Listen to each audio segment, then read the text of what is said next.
We are back for another week of Tuesday night race videos. So we didn't do a report last week. I guess I was away, but it sounded like it was lightning and thunder and pretty exciting. We did have some lightning and thunder. Yeah, we had to make a last minute course change. Here's the start. There's some, we had some sprint kids out from Burnaby Lake kayak, canoe and kayak. So these guys come out regular. Ed Calhoun and Tom. Tom, I think, is what, the 200-meter gold medalist in Canada? Is he really? Oh, I didn't know that. Yeah. It's pretty good that he can do 200 meters and get out there for 7.5K. Big pack forming. Robbie Magus there and his V1 jumping on the back. They're pointy edge of the wedge here. Eh? I love. Double one out strong. That's Edward Calhoun and Dennis up in the front there. In the K2? Yep. And that's Tom in the multicolored sprint boat there? Yeah. And Seth. Yeah. There we go, over the sup start. There we go. Good pack. Yeah, Mike Bremner, Allison Wood. There's Brian Gorman. There we go.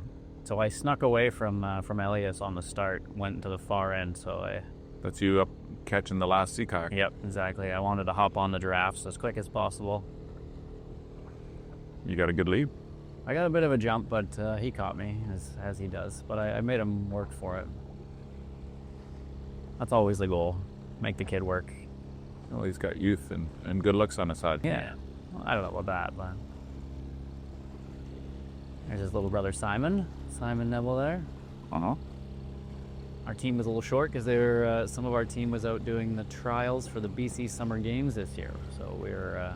a few paddlers short, but they were out at False Creek. Right. And, hoping for a chance to compete in SUP and Surfski in the BC Summer Games in Kelowna in July. That's really great that Canoe Kayak BC is opening it up to a wider range of kids. Yeah. Participate. Sprint paddling is pretty specialized, but this gives a wider range of kids. There's Seth Scott into the lead now. Yep. Do you know how old the kid with Ed is in the front there? I don't know how old that's Dennis. I don't know how old Dennis is. Yeah. So yeah, they definitely pulled away from Steve and Shane there. Yeah, wow, look at that gap already. Mm-hmm. So we had some visitors from Vancouver Island. The guy in the red Think Uno Max there is Rob Sutherland from Courtney Comox. The guy in the black boat on the far side, Rob Hansen. Rob spends his winters in South Africa and comes back to here in the summertime, so he's only been here for a few days. Very strong paddler, obviously. He's always strong, isn't he? Yeah. Mm. Nice, great shot moving back through the group here. There's Peter and Silke in the double. I heard they were away. Weren't they in Nepal? Yeah. Bagging Peaks. All right. It'll be good if we had Seth here to see what his plan was, right? Looks like he opted to lead out. I don't know how much draft you get off of a K2, so maybe that was a thought. Well, they were talking about it last night. Chris Dobrovolny was raving about how great the wash was off of K1. They're shorter. They're not very wide, but they do throw a really good wave. And if you watch Marathon Champs, it's all about the drafting, wash riding, because the guys off to the side, either side, left or right, just back a bit, they can get a really good wave and save 5 to 7%. And then the guy who's in behind, so if you get a guy in the front, 2 guys on either side, and then the one guy, they call it being on the diamond, and that person gets a really good, they get like 15% savings. Yeah, that's where you want to be if you're trying to conserve. Speaking of conserve, you guys got a big pack here. Yep. Yeah, there's a big long train. Warren, Bob, Scotty. Who's pushing behind? It's Scott, I think. Yeah, Scott behind you there. And then Daryl. Daryl's in the easy. Think easy. Yeah. Whoa, who's that guy? Yep. Scotty's going really well this year. Actually, I have a war wound from him from last night. It was like Mortal Kombat out there. Oh, yeah? Yeah, he was hitting me with his paddle. Anything to win Tuesday night, right? That's, yeah. Yeah. I was on Warren's stern, and he wanted on there, and he Usually if you have a collision, both people lose, so it's not really Yep. good to do. Our repair team wins though, right? At Coast Outdoors? Yeah. With any collisions? Yes. There's David Kvik, Michael Lynch, Got Cynthia, top woman hanging up there with the boys. nice. She's going pretty good. There she is. And who else we got off to the right there? There's that. Oh, didn't see it. There's Peter and Silke. What do you think? You think they're enjoying the the sea level air as opposed to the high altitude where they just were? Yeah, I wonder if they've got any benefit from that high altitude training. There's Paul on his homemade cedar strip Surfski, and Renee Chong with him. And back one more group. We got Jody Boats. Jody. I think she's making a comeback. Yeah, she's been out lots. This is a sprint kid here. Yeah, I think is that Bosco possibly? I saw the name on there, I think. Lindsay Saras. There's nice shirt, liking the stripes. Yeah. And Jamie Sterling on the far side. These guys are Nordic skiers, very, very active Nordic skiers. We have Dorian and Ella Harris. Yep. A good story. So Ella gave her dad Dorian a Father's Day present, and it was coupons of things they're going to do together, and one of them was a TNR. So Dorian was cashing in a Coupon. Father's Day coupon there. So nice to see Ella out. She's working for us now. Another former Dart team paddler as well. That's great. Dave Ross. Yeah. Is that Beckett? Beckett in the back there? Yes.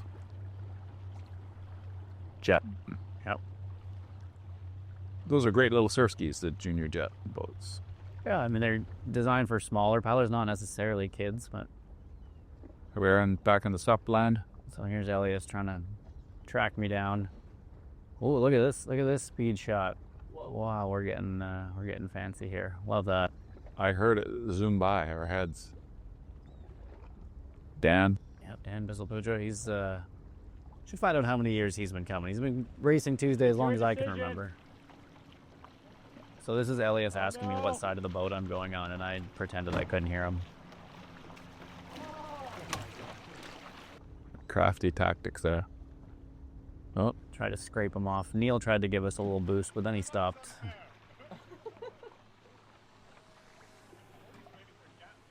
Yeah, big thanks to Neil. He came out to the board the fjord as a support boat, volunteered to help out.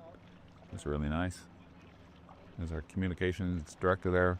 Buzz, I think that's, I want to say his friend Gareth in the boat there. Chilean frame. Here's Ron Relorda. I was wondering why Ron did the short course, and now I see the inflatable, and that makes a little more sense. I think there was some board swapping that went on there. Oh, are they training for the Vetter? Possibly, yeah. Is that why he is? Eddie Wood. Wood. Owner of Mount Seymour Skier. And there is Regina. Yep. So she had a bit of a swim. Don't want to, but it's something that everybody goes through at some point or another. You know, she's stepped up to a faster boat, and you know, things are usually pretty good when you're on flat water, but then also not flat water, but when you're rested and now you're going hard and things maybe fall apart a bit. But you know, no shame in swimming out of your boat. Everybody does it. I know I've swam a number of times over my paddling years, so but it's a learning experience, right? Yeah, and we'll give a shout out to one of our other racers, Lemore, who I think stopped by and helped Regina get back in the boat, and actually I think even paddled back in with her, which was awesome to see racers helping each other out. So nice work, Lemore. Regina signed up to my road to Ambleside course, so we'll be working on stuff like that. So she's going for it, which is great. What a good shot, eh? Look at this shot. You see Raccoon Island in the background. You can see the power station, Bunsen Power Station back there too. Yeah. Really, that green is just popping off. This is a good shot. I always like this course. I think it's a great, it's often a route I paddle when I'm training too. Me too. That 7.5K, get a couple islands, different water too. You always find it's a little different at Raccoon than it is out in the cove. So. Well, the guys were saying there were some back eddies. There was a back eddy by Jug Island, And so when my group went across, and Warren and Paul had paddled it ahead of time, and Paul's the master of currents, and so he figured that there was this back eddy over there somewhere. Yeah, that's when we were talking with Seth from the last a couple videos ago about using GPS and how that can really help you as well when you think you feel something, and you can check your speed and get an idea if you're getting some help or getting hindered by the current out there. It's pretty hard to tell otherwise, though, whether you're going fast or slow. Sometimes going up current or upwind, you feel like you're going faster because everything's going by you quicker, but GPS doesn't tell you otherwise. You can sort of feel with your paddle, like if you're going with the current, your paddle feels a little bit heavier, like there's more resistance against it. And then if you're going into the current, it'd be like being on a treadmill where you're not going to get as much purchase. And so sometimes it feels like you're windmilling a little bit more. But GPS would be the best way to realize whether you're fighting or going with the current. Anastasio's in my course this weekend too, so it's going to be great. We have a good crew.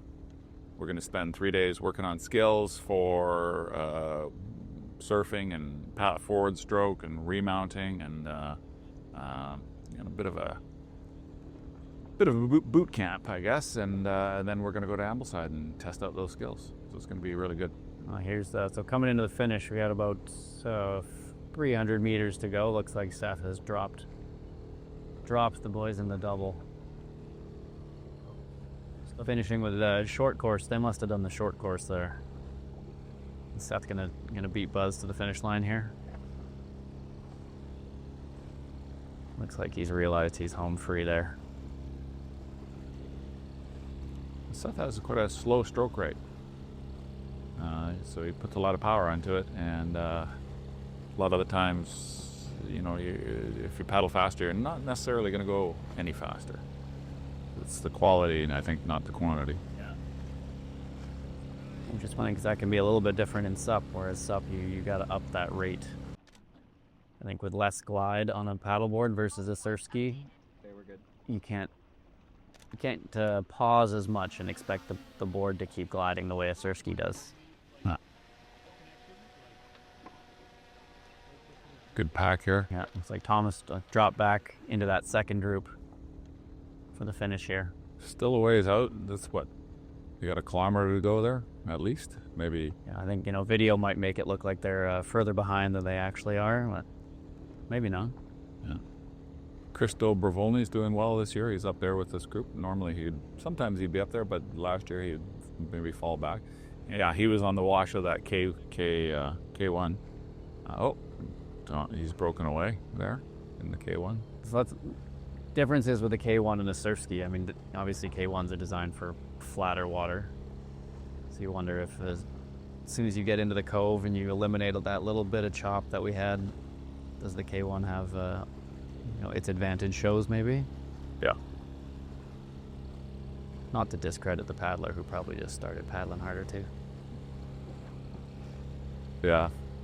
We noticed it on the SUP because the first leg was a little bit downwind, and I was able to pass a couple of kayaks and towards Raccoon Island. But then we turned Raccoon, got to Jug, and as a stand-up paddleboarder, we hit even just a light headwind, and it slowed us down. And then the kayaks got past us again. Definitely a difference in upwind abilities depending on if you're standing up or sitting down. Steve fell off the back there. It's interesting too how from week to week people can perform differently depending on maybe how much rest they got, whether they're recovering from something or whether they didn't eat well or whatever, right? And so Steve is normally up with that group. Steve, the Steve Juranovic and Steve, often they're duking it out together. All right, a correction. I just realized Daryl's in the Evo, not in the Easy.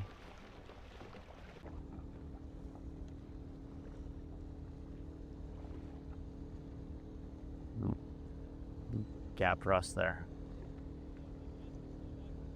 No. Here's John. John's been had some strong finishes lately. Eh? He likes to pick it up at the end. Yeah, that's for sure. There's that cadence, right? You start to figure out when you can go. Like at what point, especially when you race in the same place all the time, you have your little markers or indicators that help you know if I start going now, I know I can hold it to the finish line. Yeah, and there's 70-year-old Warren Bruce finishing right behind with all the young guys. Warren is going to the Gorge Downwind Champs, and he wants to win the 70-plus age category, which he could very well do. Cynthia with the boys, throwing it down, finishing the front of that group. Good for her. Oh, she's getting pushed by Andreas to the finish, though. Yeah. Who's got it? Do we have a shot of that finish? Let's find out.